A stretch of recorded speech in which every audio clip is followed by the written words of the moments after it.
I had kind of built my career academically at U of T to work towards getting a job in the aid sector. I graduated with a bachelor's with honors and distinction in sociology with minors in economics and political science. And when I got into graduate school, I kind of saw this as this huge, long 10, 15-year plan where you need to get a master's, maybe a PhD, then you do an internship. And if you had ideas that you wanted to do right now, you just have to wait for another decade. I kind of was worried that I would finish the master's, finish the PhD, and be this professor, and then I would pass the buck on to some other generation saying, it's now your homework.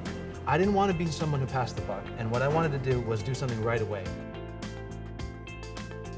So the Uncultured Project is what me as an individual, using the strength of online communities, can do to make a difference in the world. It started off really small. First, it was just me telling stories through YouTube back in 2007 and 2008 about what I, using private funds raised through family and friends, could do. So it was a scholarship here, or buying some water for flood victims there.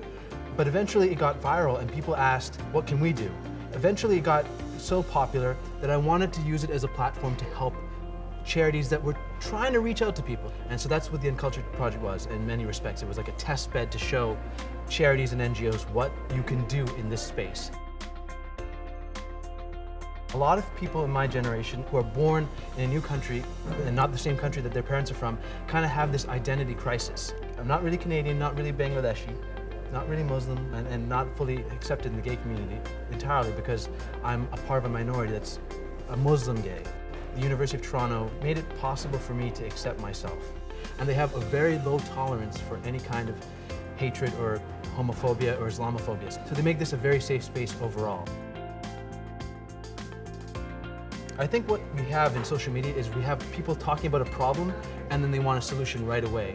And charity and aid doesn't normally work like that. It's very often a slow process.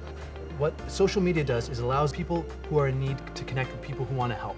And that's going to become more important, and that's exactly what the Uncultured Project has been all about.